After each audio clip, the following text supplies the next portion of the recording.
जब ये anti Christ प्रकट होगा तो ये पूरी तरह स्पष्ट होगा कि इस शाप को लेने का चुनाव करते हुए आप ये चुनाव कर रहे हैं कि आप इस एंटी क्राइस्ट के प्रति समर्पित हैं, ना कि परमेश्वर के प्रति।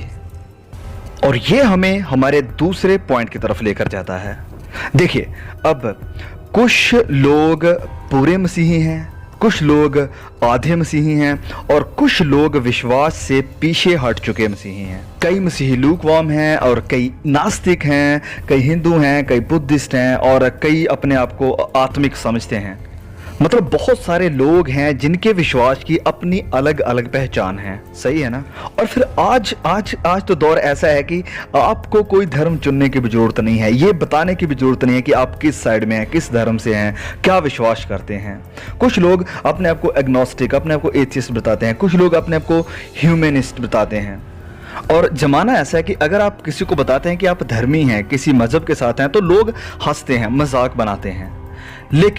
लेकिन जब ये अधर्म का पुरुष आता है तो ये सारा ड्रामा खिड़की से बाहर फेंका जाएगा। कोई भी अपने आप को हाफ क्रिश्चियन नहीं बता पाएगा, कोई भी अपने आप को पूरा क्रिश्चियन नहीं बता पाएगा, कोई भी अपने आप को एथियस्ट, नास्टिक या स्पिरिचुअल नहीं बता पाएगा, बिल्कुल नहीं। जब एंटी क्राइस्ट आता है तो हर किसी को एक फैसला लेना पड़ेगा कि या तो यीशु के साथ खड़े होकर इस शाप का इनकार करें और या फिर एंटी क्राइस्ट के साथ खड़े होकर इस शाप को ले लें। वहां कोई तीसरा विकल्प या कोई बीच का रास्ता बिल्कुल नहीं होगा। और तब पता चलेगा, हम देखेंगे कि कौन परमेश्वर की तरफ है। और जिस वक्त ये मार्क ऑफ द बीस्ट लगाना शुरू किया जाएगा तब एंटी क्राइस्ट अपना एक मिशन शुरू करेगा जिसमें परमेश्वर के लोगों को वह नाश करेगा।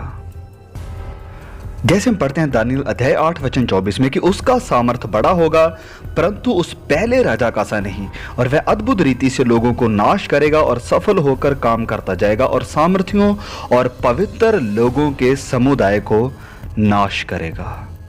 प्रकाशित वाक्य में भी लिखा है कि फिर मैंने उनकी आत्माओं को भी देखा जिनके सर यीशु की गवाही देने और परमेश्वर के वचन के कारण काटे गए थे, और जिन्होंने ना उस पशु की और ना उसकी मूर्त की पूजा की थी और ना उसकी शाप अपने माथे और हाथों पर ली थी। तो यहां पर हमने पढ़ा है कि वह बहुत से परमेश्वर के पवित्र लोगों को नाश करेगा। वह उन पर अत्याचार करेगा जो प्रभु यीशु मसीह की तरफ हैं और जो उसके नाम की गवाही देते हैं। दूसरी बात जो एंटी क्राइस्ट करेगा वह ये है कि वह परमेश्वर के मंदिर को तोड़ने की कोशिश करेगा। दानियल अध्याय 8 वचन 11 में इसका जिक्र है। तो देखिए यहां पर क्या लिखा है, वरन वह उस सेना के प्रधान तक भी बढ़ गया और उसका नित्य होम बलि बंद कर दिया गया और उसका पवित्र वास स्थान गिरा दिया गया। तो यहाँ ये वचन हमें सजेस्ट कर रहा है कि ये एंटी क्राइस्ट आकर इस पवित्र स्थान यानी द टेम्पल ऑफ गॉड को डिस्ट्रॉय करेगा या करने की कोशिश करेगा, और साथ ही साथ वह नित्य होम बलि यानी सैक्रिफाइस को भी बंद करेगा। तो ये यहाँ पर कोई कोइंसिडेंस नहीं है, वरन ये भी एक पैरेलल समानता है। क्योंकि जब प्रभु यीशु इस पृथ्वी पर थे तो उसके शरीर को इस 7 साल के बीच में तोड़ा गया था, यानी परमेश्वर के मंदिर को नाश किया गया था। तो वहां पर भी परमेश्वर के मंदिर का यानी प्रभु यीशु के शरीर का नाश किया गया था। तो इसी तरह भविष्य में इस 7 साल के पीरियड के बीच में परमेश्वर के मंदिर का नाश किया जाएगा एक झूठे मसीहा के द्वारा। अब ये पॉइंट हमें एक और डिस्कशन की तरफ लेकर जाता है कि भविष्य में ये एंटी क्राइस्ट कैसे परमेश्वर के भवन को, पवित्र स्थान को तोड़ने की, नाश करने की कोशिश करेगा। तो इस बात को लेकर भी बहुत सारे व्यूज हैं या शिक्षाएं हैं कि ये सब कैसे होने वाला है। तो एक सबसे जो कॉमन व्यू है, शिक्षा है, वो ये है कि यहूदियों का एक तीसरा मंदिर बनेगा, और जब ये मंदिर बनकर तैयार हो जाता है तो ये एंटी क्राइस्ट इसे नाश करने की कोशिश करेगा। तो ये व्यू बिल्कुल सही हो सकता है, इसमें कोई डाउट नहीं है, क्योंकि बहुत सारे यहूदियों के ऐसे ग्रुप हैं जो इस तीसरे मंदिर को बनाने की कोशिशें कर रहे हैं। और इस सब के प्रति हमने देखा है बहुत सारी रिपोर्ट्स हमारे सामने आ रही हैं, और पिछले कुछ सालों में जो हमने डेवलपमेंट होते हुए देखा है यरूशलेम को लेकर, ये सचमुच बहुत ही अद्भुत है और हैरान कर देने वाली है। तो कुछ लोग कहते हैं कि ऐसे ये एंटी क्राइस्ट इस मंदिर को तोड़ने की कोशिश करेगा, एक बिल्डिंग बनेगी, एक इमारत खड़ी होगी और वह उसको नाश करेगा। लेकिन फिर कुछ और लोग हैं जो ये मानते हैं कि परमेश्वर का मंदिर सिर्फ एक इमारत ही नहीं हो सकता है। कुछ लोग ये मानते हैं कि इस परमेश्वर के मंदिर को जिसे शैतान या एंटी क्राइस्ट तोड़ने की कोशिश करेगा, ये शायद किसी और चीज की तरफ इशारा कर रहा है। तो चलिए देखते हैं परमेश्वर का वचन क्या कहता है और पौलुस इस वर्तमान परमेश्वर के मंदिर के बारे में क्या कहते हैं। तो चलिए हम पढ़ते हैं पहला कुरिन्थियों अध्याय 3 वचन 16 से कि क्या तुम नहीं जानते कि तुम परमेश्वर का मंदिर हो और परमेश्वर का आत्मा तुम में वास करता है। यदि कोई परमेश्वर के मंदिर को नाश करेगा तो परमेश्वर उसे नाश करेगा, क्योंकि परमेश्वर का मंदिर पवित्र है और वह तुम हो। फिर आगे लिखा है दूसरा कुरिन्थियों अध्याय 6 वचन 16 में, और मूर्तों के साथ परमेश्वर के मंदिर का क्या संबंध है, क्योंकि हम तो जीवते परमेश्वर का मंदिर हैं। जैसा परमेश्वर ने कहा है कि मैं उनमें बसूंगा और उनमें चला फिरा करूंगा और मैं उनका परमेश्वर हूंगा और वह मेरे लोग होंगे। इफिसियों अध्याय 2 वचन 19 से लेकर 22 तक लिखा है, इसलिए तुम अब विदेशी और मुसाफिर नहीं रहे, परंतु पवित्र लोगों के संगी, स्वदेशी और परमेश्वर के घराने के हो गए हो, और प्रेरितों और भविष्यवक्ताओं की नींव पर, जिसके कोने का पत्थर मसीह यीशु आप ही है, बनाए गए हो, जिसमें सारी रचना एक साथ मिलकर प्रभु में एक पवित्र मंदिर बनती जाती है, जिसमें तुम भी आत्मा के द्वारा परमेश्वर का निवास स्थान होने के लिए एक साथ बनाए जाते हो। फिर आगे लिखा है पहला कुरिन्थियों अध्याय 12 वचन 27 में कि इसी प्रकार तुम सब मिलकर मसीही की देह हो और अलग अलग उसके अंग हो। तो मेरे प्रिय दोस्तों, प्रभु यीशु ने अपने वक्त में लोगों से कहा कि उसका शरीर यानी परमेश्वर का मंदिर नाश किया जाएगा और इसे वह तीसरे दिन फिर खड़ा करेगा, और बिल्कुल सब कुछ वैसे ही हुआ। और मुर्दों में से जी उठने के बाद उसने हमें अपना आत्मा दिया। अब क्योंकि उसकी आत्मा हमारे बीच में, परमेश्वर के लोगों के बीच में रह रही है, अब जिस भी किसी व्यक्ति के अंदर परमेश्वर का या मसीही का आत्मा वास करता है, वह लिटरली मसीही की देह या उसका जिस्म बन चुका है।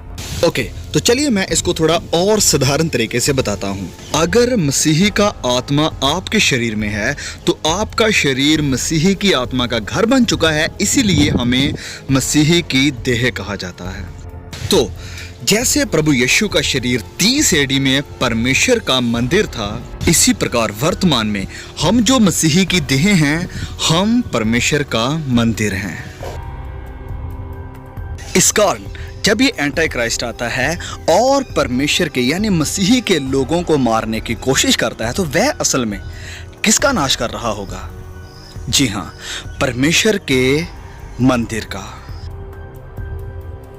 तो देखिए, हम यहाँ पर एक और पैरेलल यानी एक और समानता को देख पा रहे हैं कि जैसे सच्चे मसीहा के वक्त अतीत में मंदिर को तोड़ा गया था, इसी तरह आने वाले समय में झूठे मसीहा के द्वारा मंदिर को तोड़ा जाएगा।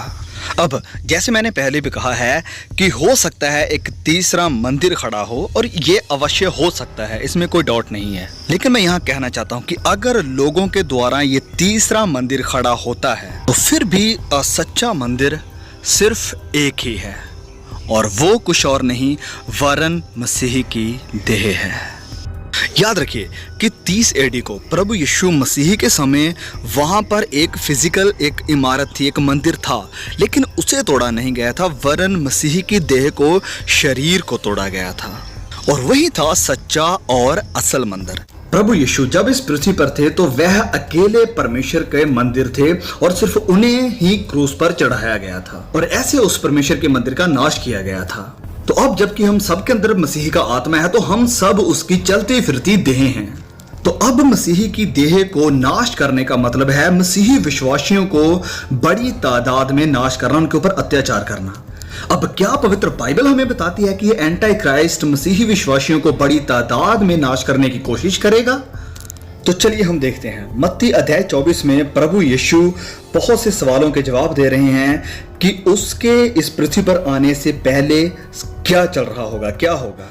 तो देखिए अध्याय 24 वचन 21 में वह क्या कहते हैं, क्योंकि उस समय ऐसा भारी कलेश होगा जैसा जगत के आरंभ से ना अब तक हुआ और ना कभी होगा, और यदि वह दिन घटाए ना जाते तो कोई प्राणी ना बचता, परंतु चुने हुए के कारण वह दिन घटाए जाएंगे।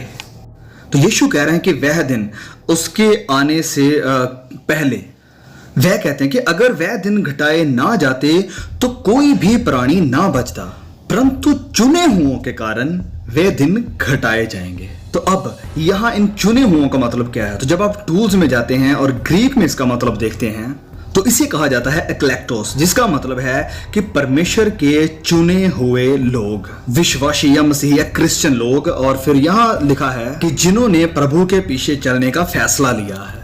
तो ये वचन कहता है कि वह दिन घटाए जाएंगे चुने हुओं के कारण, यीशु मसीही के लोग जिन्होंने उसके पीछे चलने का फैसला लिया है। तो ये वचन हमें दिखाता है कि भारी स्ताव के कारण वह दिन घटाए जाएंगे, नहीं तो कोई भी नहीं बच पाएगा। और यही एक कारण है कि एंटी क्राइस्ट को सिर्फ 3.5 साल ही दिए जाते हैं। तो अब मुझे लगता है कि हम यहाँ पर साफ साफ देख सकते हैं कि मसीही विश्वासियों पर अत्याचार करते हुए एंटी क्राइस्ट, क्योंकि वह उसकी पूजा करने से इनकार करते हैं, वह असल परमेश्वर के मंदिर का नाश करेगा। अब क्या लिखा है कि एंटी क्राइस्ट और क्या करेगा? देखिए दानियल अध्याय 8 वचन 12 हमें क्या बताता है।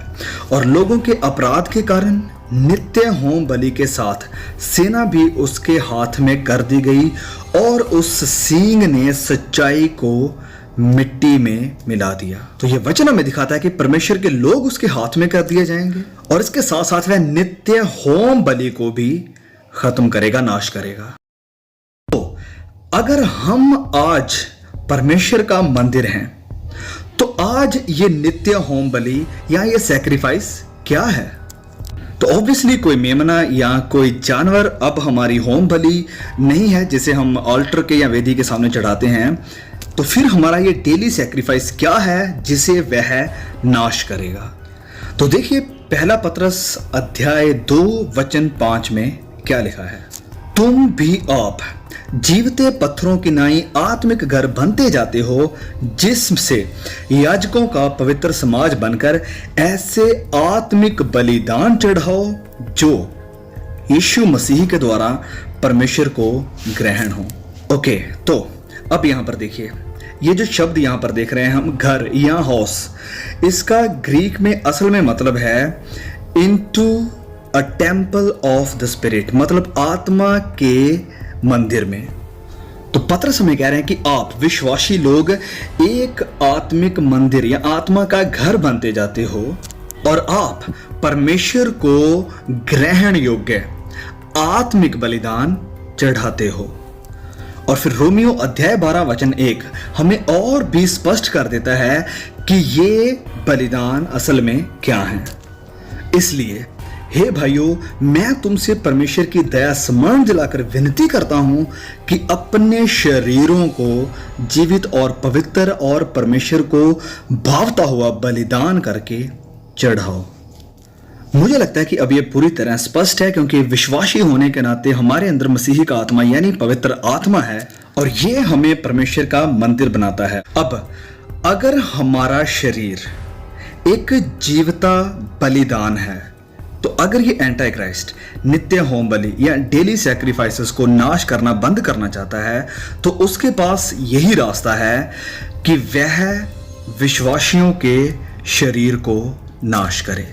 अगर विश्वासियों का शरीर बलिदान है और वह उन्हें नाश करने की कोशिश करता, तो वह असल में नित्य होम बलि को नाश करेगा, और साथ ही साथ वह परमेश्वर के मंदिर को भी नाश कर रहा होगा। और ये सब कनेक्टेड है, जुड़ा हुआ है, और ये परमेश्वर के वचन हैं। It's all amazing. दूसरा थिस्सलुनीकियों अध्याय 2 वचन 4 में पौलुस यहाँ पर एंटी क्राइस्ट यानी इस अधर्म के पुरुष के आने की बात कर रहे हैं। तो वह कहते हैं, जो विरोध करता और हर एक से जो परमेश्वर या पूज्य कहलाता है अपने आप को बड़ा ठहराता है, यहाँ तक कि वह परमेश्वर के मंदिर में बैठकर अपने आप को परमेश्वर प्रकट करता है। तो जब ये एंटी क्राइस्ट आता है तो वह परमेश्वर के मंदिर में बैठकर अपने आप को परमेश्वर प्रकट करेगा। अब इसका भी अलग अलग तरीके से अनुवाद किया जाता है। कुछ लोग मानते हैं कि अगर ये तीसरा मंदिर बनकर खड़ा होता है तो ये एंटी क्राइस्ट अपना सिंहासन इस मंदिर में लगाएगा और अपने आप को परमेश्वर कहलाएगा इस इमारत के अंदर। वहीं कुछ लोग मानते हैं कि यह सिंबॉलिक या एक प्रतीकात्मक भाषा है जो इशारा करती है मसीही की देह की तरफ। तो अगर ये बात है और ये एंटी क्राइस्ट मसीही की देह में बैठना चाहता है तो इसके लिए सिर्फ एक ही रास्ता है, अगर वह अपने आप को मसीही की देह का प्रधान बनाए या अपने आप को मसीहा कहलाए।